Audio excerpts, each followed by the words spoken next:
নমস্কার, দেখছেন talk to Bangla. আমি অভিষেক রয়েছে আপনাদের সাথে। এই মুহূর্তে যে খবর নিয়ে উপস্থিত হয়েছে, মমতা বন্দ্যোপাধ্যায়ের পার্টি এবং এনসিপি, তার সঙ্গে এই মুহূর্তে আর কোন পার্টি সরাসরি কংগ্রেসের সঙ্গে যুক্ত হতে পারে, এবং তেমন একটা কথা কিন্তু দুপক্ষের মধ্যে থেকেই উঠে আসছে। কংগ্রেসও যেমন চাইছে সেই পার্টিটা তাদের সঙ্গে যুক্ত হোক, ঠিক তেমন ভাবে সেই ছোট আঞ্চলিক দল তারাও চাইছে এই মুহূর্তে তাদের অস্তিত্ব বজায় রাখতে, বিজেপির বিরুদ্ধে লড়াই করার ক্ষেত্রে তারা একদম কংগ্রেসের সঙ্গে যুক্ত হয়ে লড়াইটা করবে। এবং এরকম প্রেক্ষিত যখন উঠে আসছে, অবশ্যই সারা দেশ থেকে কিন্তু সেদিকে নজর থাকছে, কারণ তিনখানা পার্টি যেগুলো কংগ্রেস ছেড়ে গিয়েছিল, একদম মমতা বন্দ্যোপাধ্যায় তিনি নিজে কংগ্রেস নেত্রী ছিলেন, তিনি ছেড়ে গিয়েছিলেন, তৃণমূল কংগ্রেস খুলেছিলেন। এবং এনসিপি, শরদ পাওয়ার তিনিও কংগ্রেস নেতা ছিলেন, পরবর্তীতে তিনি এনসিপি খোলেন মহারাষ্ট্রে, এবং তার পরবর্তীতে একদম সরাসরি এই মুহূর্তে নতুন আরেকটি পার্টি, সেটা অন্ধ্রপ্রদেশের পার্টি। আপনারা জানেন অন্ধ্রপ্রদেশে এই মুহূর্তে চন্দ্রবাবু নাইডু রয়েছেন একদম শাসনে, কিন্তু চন্দ্রবাবু নাইডুর আগে যিনি মুখ্যমন্ত্রী ছিলেন জগনমোহন রেড্ডি, তিনি এই মুহূর্তে বিরোধী দলনেতা, এবং বিরোধী দলনেতার নিজের যে পার্টি তার নাম ওয়াইএসআর কংগ্রেস। ওয়াইএসআর কেন? ওয়াইএসআর রেড্ডি ছিলেন কংগ্রেসের বিশাল বড় নেতা, এবং হঠাৎ করে তার প্লেন দুর্ঘটনায় তার মৃত্যু হয়, এবং তার ছেলে সেই মুহূর্তে তার জায়গায় মুখ্যমন্ত্রী হতে চান। তিনি অন্ধ্রপ্রদেশের মুখ্যমন্ত্রী অবস্থায় থাকাকালীন মারা গিয়েছিলেন, কিন্তু কংগ্রেসের নিয়ম অনুযায়ী তার ছেলে তখনও ততটা পর্যন্ত পপুলারিটি গেইন করেনি, তাই জন্য তাকে হঠাৎ করে মুখ্যমন্ত্রী পদে বসিয়ে দেওয়া সেটা খুব একটা সঠিক বার্তা পৌঁছাতো না। এবং সেই যে সঠিক বার্তা পৌঁছাতো না, সেই জায়গা থেকেই কিন্তু একদম সরাসরি এই কংগ্রেস ঠিক করে যে আপাতত তাকে যুব সভাপতির দায়িত্ব দেওয়া হোক, কিন্তু পরবর্তীতে তাকে মুখ্যমন্ত্রী কখনো সময় এলে করা যাবে। যেটা কর্ণাটকের ক্ষেত্রে আমরা দেখলাম যে ডিকে শিবকুমার, তাকে এত দিন ধরে ওয়েট করতে হলো, এখন তিনি মুখ্যমন্ত্রিত্ব পেলেন।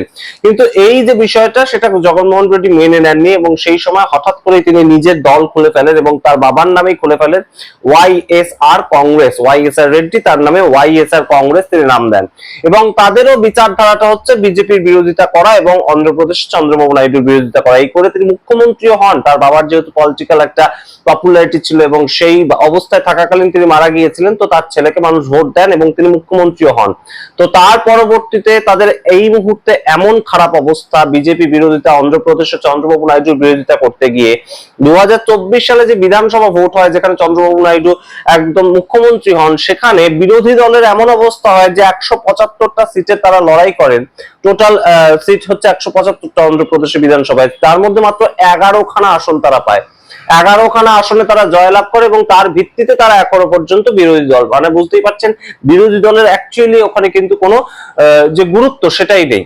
একটা 175খানা সিটের মধ্যে যদি 11খানা বিরোধী দলের সিট থাকে, এমএলএ থাকে, তাহলে তাদের আওয়াজ বিধানসভায় কত দূর পর্যন্ত পৌঁছায় আপনারা বুঝতেই পারছেন নিশ্চয়ই। তো সেই রকম বিষয়টা এই ওয়াইএসআর কংগ্রেস তাদের এই মুহূর্তে হয়ে আছে, এবং কংগ্রেসের সঙ্গে তারা যদি মার্জ করে, তাহলে বিধানসভায় যেমন তাদের এমএলএ সংখ্যা বৃদ্ধি পাবে, ঠিক তেমন ভাবে লোকসভাতেও কিন্তু কংগ্রেসের শক্তি বৃদ্ধি হবে, এবং কংগ্রেস 99 থেকে বেড়ে অনেকটা এগোতে পারবে। এবং আপনাদের একটা গুরুত্বপূর্ণ তথ্য মনে করিয়ে দিই, কয়েকদিন আগে ওয়াইএসআর শর্মিলা, সেই ওয়াইএসআর শর্মিলা কিন্তু নিজে প্রদেশ কংগ্রেসের সভাপতি, এবং তিনি হচ্ছেন জগনমোহন রেড্ডি তার বোন, অর্থাৎ ওয়াইএসআর রেড্ডি তার নিজের মেয়ে হচ্ছেন ওয়াইএসআর শর্মিলা।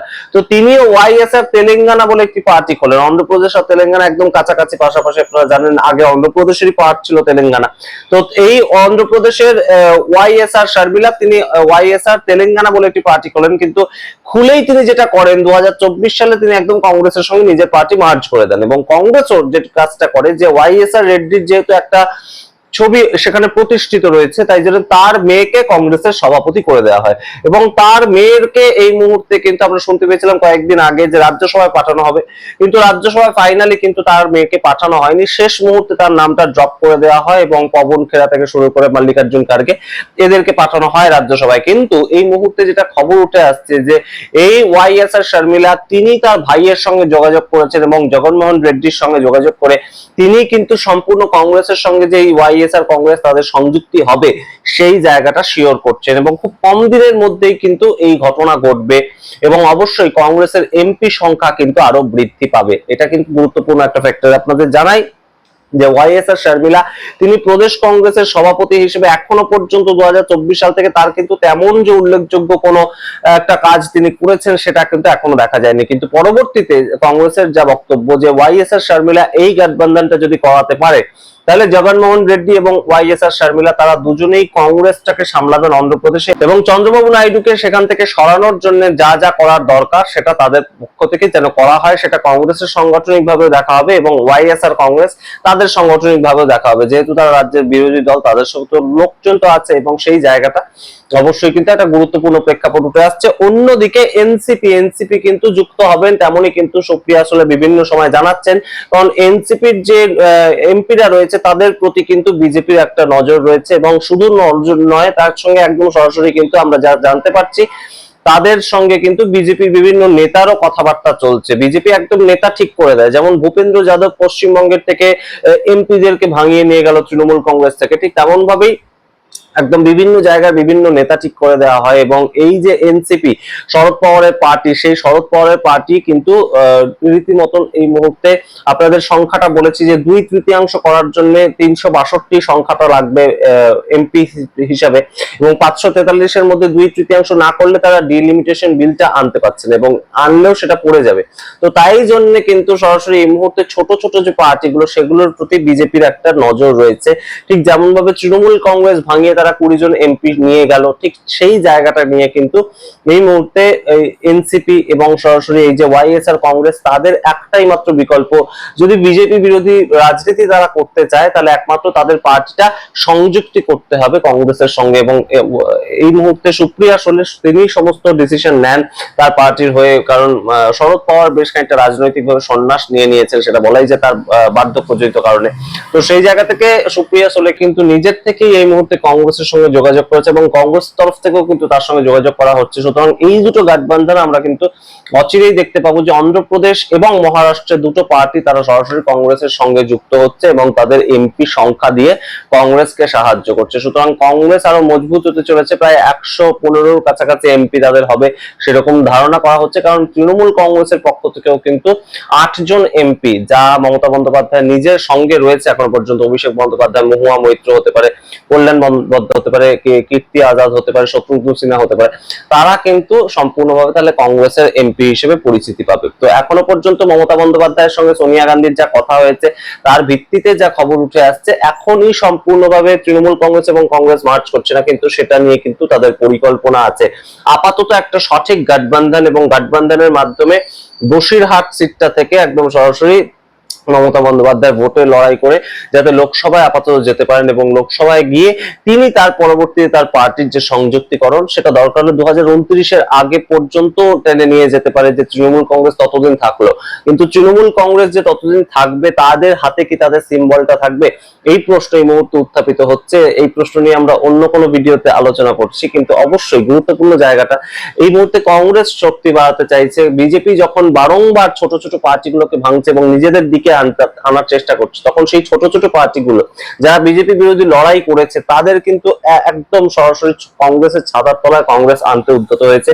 এবং অবশ্যই এই মুহূর্তে বিজেপি বিরোধিতা করতে গেলে কংগ্রেসের ছাতার তলায়, কংগ্রেস বিরোধিতা করতে গেলে বিজেপির ছাতার তলায়, এই যে জায়গাটা তৈরি হচ্ছে সেগুলোর মাধ্যমেই কিন্তু কেন্দ্রের পলিটিক্সটা সারা জীবন চলেছে। ছোট ছোট আঞ্চলিক দল যতই গজিয়ে উঠুক না কেন, তাদের যে একদম সরাসরি খুব রাজনৈতিক ভাবে তারা গুরুত্বপূর্ণ জায়গা দখল করতে পেরেছে তেমন কিন্তু নয়। একমাত্র সারা ভারতবর্ষ জুড়েই কিন্তু সিপিআইএম কিংবা সিপিআই তারা বিজেপি বিরোধিতা করেছে বিভিন্ন সময়, এবং অবশ্যই বিশেষ বিশেষ ক্ষেত্রে কংগ্রেস বিরোধিতা করেছে, এবং এখনো পর্যন্ত তাদের কিন্তু এমপি রয়েছে সংসদে, এবং সেই সংসদে এমপি সংখ্যা অবশ্যই অনেক কম, অবশ্যই তাদের পার্টির অনেকটাই অস্তিত্ব হারিয়েছে তারা, কিন্তু অবশ্যই সারা ভারত জুড়ে সংগঠন কিন্তু এখনো পর্যন্ত কমিউনিস্ট পার্টিগুলো রয়েছে, সেটাও অস্বীকার করার জায়গা নেই। কিন্তু অন্যান্য ছোটখাটো যে দলগুলো, সেটা এনসিপি হতে পারে, তৃণমূল কংগ্রেস হতে পারে, ওয়াইএসআর কংগ্রেস হতে পারে, প্রত্যেকটাই কিন্তু অবশ্যই বেশ খানিকটা একদম ভগ্ন দশায় চলছে। তাই তাদের কাছে কিন্তু অপশন একটাই, জাতীয় কংগ্রেস,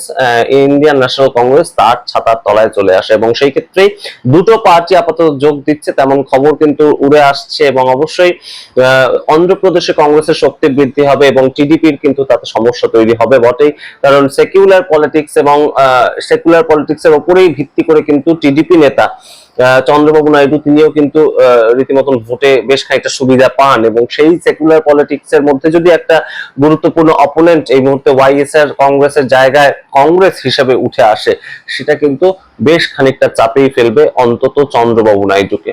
সেটা যেমন বলা যায়, অন্যদিকে এনসিপি তারা যদি যুক্ত হয়ে যায় কংগ্রেসের সঙ্গে, সেটাও কিন্তু বিজেপিকে চাপে ফেলবে এবং অন্যান্য যে তাদের সঙ্গে যুক্ত রয়েছে শিবসেনা তাদেরকেও চাপে ফেলবে, অর্থাৎ একনাথ শিন্ডে শিবসেনা।